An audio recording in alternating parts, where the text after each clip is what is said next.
Hello everyone, नमस्कार प्यारे विद्यार्थियों, स्वागत है आप सभी का आपके अपने यूट्यूब चैनल स्टडी वेंसस क्लासेस पर। साथियों, आप सभी के बीच लेकर उपस्थित हूँ रीट पात्रता परीक्षा 2025। जी हाँ विद्यार्थियों, जो भी विद्यार्थी अपना रीट पात्रता परीक्षा 2025 की तैयारी कर रहे हैं उन सभी विद्यार्थियों के लिए 30 अति महत्वपूर्ण प्रश्न जो कि आप सभी के एग्जाम में बार बार पूछे जाते हैं। आने वाले प्रश्न है जो कि 100% यही पेपर आपको, यही प्रश्न आपको परीक्षा के अंदर पूछे जाने वाले हैं। तो इस 30 प्रश्न को आप इस क्लास में से कंप्लीट कर लीजिए। जो भी नए विद्यार्थी अगर इस क्लास पर क्लिक किए हैं तो क्लास को पूरी देख लेना। चैनल पे नहीं तो चैनल को सब्सक्राइब कर लेना, क्योंकि ये प्रश्न जो मैं पढ़ाने वाला हूं 100% आपके रीट पात्रता परीक्षा के अंदर मतलब सपने वाले हैं। ठीक है, हाँ, तो चलिए शुरू करते हैं आज की ये क्लास। बिल्कुल मेरे प्यारे साथियों, आपके सामने आप देख सकते हो रीट परीक्षा भूगोल के इस प्रकार के प्रश्न पूछे जा सकते हैं भूगोल से। बिल्कुल geography multiple choice question for REET exam 2025।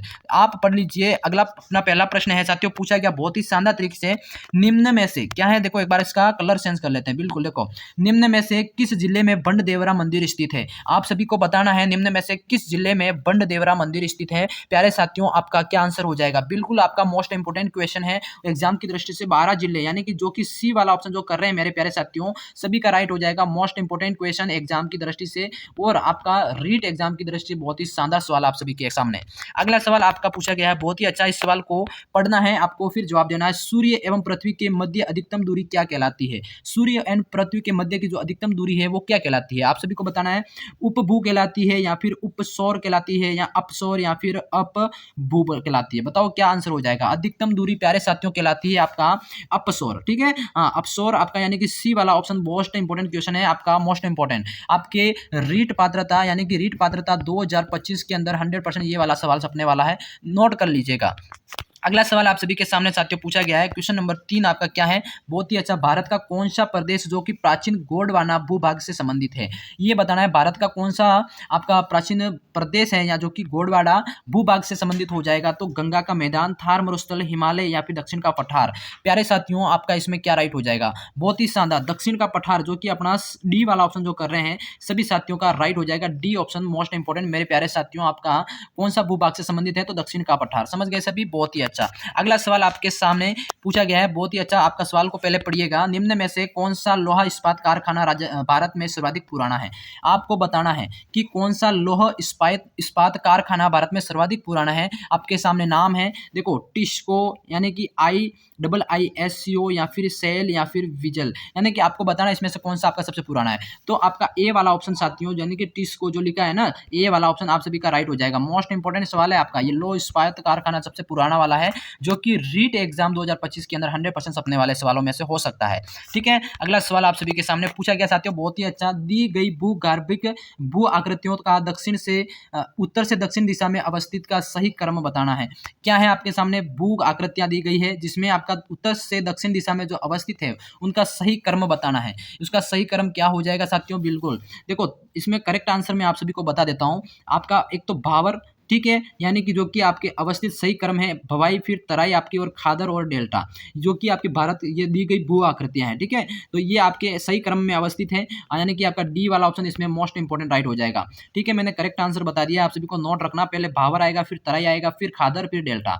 समझ गए सभी। हाँ, अगला सवाल आप सभी के अगला सवाल आप सभी के सामने पूछा गया साथियों, बहुत ही अच्छा। राजस्थान के किस जिले में 100 टापुओं का शहर स्थित है। राजस्थान के किस जिले के अंदर आपका 100 टापुओं का शहर स्थित है। डूंगरपुर, उदयपुर, प्रतापगढ़, बांसवाड़ा। क्या राइट हो जाएगा, बताइए जल्दी से। बिल्कुल, ये तो सिंपल सा सवाल है, सभी को आना चाहिए। 100 टापुओं का शहर साथियों बांसवाड़ा को कहा जाता है। किसको, बांसवाड़ा को, यानी कि डी ऑप्शन आप सभी का मोस्ट इंपोर्टेंट क्वेश्चन है आपका एग्जाम की दृष्टि से। ठीक है, इसी तरह अगला सवाल आप सभी के सामने पूछा गया है कि राजस्थान में मीठे पानी की सबसे बड़ी झील कौन सी है।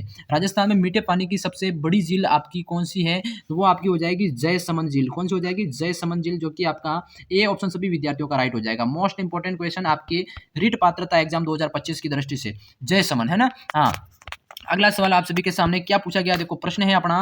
राजस्थान जो भारत में निम्न में से कौन सी फसल सर्वाधिक उत्पादक राज्य हैं। राजस्थान के अंदर सर्वाधिक फसल कौन सी उत्पादित होती है? मक्का, मूंगफली, सरसों या कपास? क्या राइट हो जाएगा आपका? बताइए जल्दी से फटाफट। देखो राजस्थान के अंदर सर्वाधिक जो फसल उत्पादित होती है वो होती है सरसों। सरसों का सबसे ज्यादा उत्पादन होता है। सी ऑप्शन आपका राइट हो जाएगा, जो सर्वाधिक मोस्ट इंपोर्टेंट क्वेश्चन, याद रखिएगा। अगला सवाल आप सभी के सामने साथियों, यू आकार की घाटी निर्मित है, क्या है आपका? देखो यू आकार, सवाल क्या पूछा है? यू आकार की घाटी निर्मित होती है, ये इस टाइप की, किससे निर्मित होती है? नदियों द्वारा, हिमानी द्वारा, हवाओं द्वारा, भूमिगत जल द्वारा? बताइए जल्दी से क्या आंसर हो जाएगा। यू आकार की घाटियां निर्मित होती है मेरे प्यारे साथियों हिमानी द्वारा। हिमानी द्वारा मीन्स आपका बी ऑप्शन राइट हो जाएगा। शानदार तरीके से मोस्ट इंपोर्टेंट क्वेश्चन आपके रीट पात्रता एग्जाम की दृष्टि 2025 की दृष्टि से, समझ गए? हाँ, याद रखिएगा, बहुत ही शानदार तरीके से बी ऑप्शन इसमें आप सभी का राइट हो जाएगा। अगला सवाल आप सभी के सामने क्या पूछा गया है? बहुत ही इंपॉर्टेंट सवाल, वायुमंडल की सबसे निचली परत क्या कहलाती है? आपने देखा होगा वायुमंडल में कितने टोटल परतें हैं, ये बता दीजिए जल्दी से। बिल्कुल, आपको इस सवाल में पूछा है कि सबसे निचली परत कौन सी है, मैंने कहा टोटल कितनी है वो बताना है। और आपकी निचली परत कौन सी हो जाएगी इसमें? बिल्कुल सौरमंडल, ठीक है, ये याद रखिएगा। मोस्ट इंपोर्टेंट सवाल है, बी आपका राइट हो जाएगा। कभी कभी आपको सरल दिखने वाले सवाल भी एग्जाम के अंदर पूछे जा सकते हैं, ठीक है, सौरमंडल। इसी तरह आपका अगला सवाल पूछा गया साथियों, क्या है सवाल आपका? देखो निम्नलिखित में से एक जुते हुए खेत की खोज की गई थी। जुते हुए खेत की खोज आपकी कौन सी सभ्यता के अंदर हुई वो बताना आपको। बिल्कुल कालीबंगा के अंदर। प्यारे साथियों इसमें बी ऑप्शन जो कर रहे हैं, बी ऑप्शन आपका कौन सा हो जाएगा? कालीबंगा, जो कि मोस्ट इंपोर्टेंट सवाल है आपके एग्जाम की दृष्टि से, यानी कि रीट पात्रता 2025 के अंदर इस तरह के सवाल पूछे जा सकते हैं, ठीक है, याद रखिएगा। अगला सवाल आप सभी के सामने पूछा गया साथियों, किस रंग का उपयोग हड़प्पा के मिट्टी के बर्तनों पर हुआ था? हड़प्पा के अंदर जो मिट्टी के बर्तन मिले हुए उसके अंदर कौन सा कलर यूज हुआ है, कौन सा रंग था? बताइए जल्दी से। बिल्कुल लाल हुआ था, नीला रंग, या फिर नीला या पाडू रंग? बताइए जल्दी से क्या राइट हो जाएगा। देखो हड़प्पा में मिट्टी बर्तनों पर जो रंग था वो आपका था लाल, यानी कि क्वेश्चन भी लाल है और आपका प्रश्न का उत्तर भी लाल है, लाल लाल है ना, तो ये आपका ए ऑप्शन कॉम्बिनेशन करेक्ट हो जाएगा। याद रखिएगा ए ऑप्शन लाल मिट्टी का यूज, लाल कलर का यूज हुआ था। अगला सवाल आप सभी के सामने क्या है? बहुत ही अच्छा इंपॉर्टेंट सवाल आपका, निम्नलिखित पशुओं में से किस एक हड़प्पा संस्कृति में पाई गई मुहरों में टेराकोटा कलाकृतियों के निरूपण नहीं हुआ था? बताना जल्दी से। देखो हड़प्पा सभ्यता में जो पाई गई थी मुहर यानी कि सिक्के, यानी कि वो आप पैसे वहां के है ना, हाँ, तो टेराकोटी जो कलाकृतियां हैं उनका निरूपण नहीं हुआ था, यानी कि गाय का नहीं हुआ था, गेंडा का, या फिर हाथी या बाघ? बताइए जल्दी से क्या आंसर हो जाएगा। ये सभ्यता से संबंधित सवाल है आपका। बिल्कुल गाय का जो आपका निरूपण है उसमें नहीं हुआ था, ठीक है, हाँ, याद रखिएगा। बाकी गेंडा, हाथी और बाघ का हुआ है। ये ऑप्शन मोस्ट इंपोर्टेंट है आपका। बहुत ही शानदार तरीके से सवाल पूछा गया है और आपको घबराना नहीं है। अगला सवाल आप सभी के सामने क्या पूछा गया है? देखो सिंधु घाटी सभ्यता यानी कि गैर आर्य थी क्योंकि वह नगरीय सभ्यता थी, या उसका विस्तार नर्मदा नदी तक था, या फिर खेती हर अर्थव्यवस्था थी, या उसकी अपनी लिपि थी? क्या आंसर हो जाएगा? जल्दी से फटाफट आंसर बता दीजिए। सिंधु घाटी सभ्यता गैर आर्य सभ्यता थी क्योंकि, इसका कारण बताना है, क्योंकि वह एक नगरीय सभ्यता थी। कौन सी थी?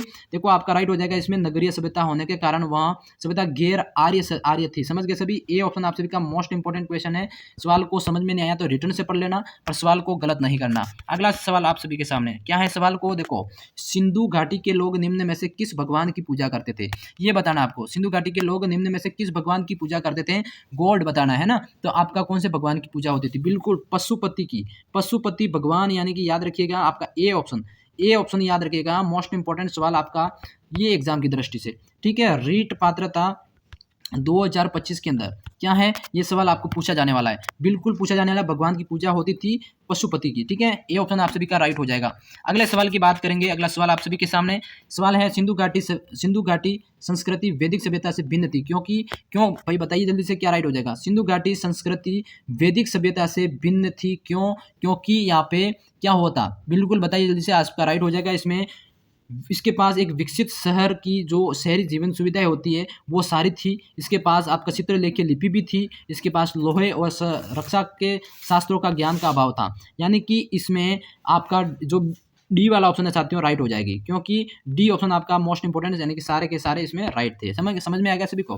हाँ, तो संस्कृति वैदिक सभ्यता से भिन्न क्यों थी? क्योंकि उसके पास ये आपकी शहरी सुविधाएं भी थी, और उसके पास चित्रलेखी लिपि भी थी, और बाकी लोहे और रक्षा शास्त्रों की ज्ञान का अभाव था, ठीक है, तो इसमें डी वाला ऑप्शन आप सभी का राइट हो जाएगा। अगला सवाल आप सभी के सामने साथियों, निम्न में से कब मूर्ति पूजा का आरंभ माना जाता है? मूर्ति पूजा का आरंभ कब से माना जाता है?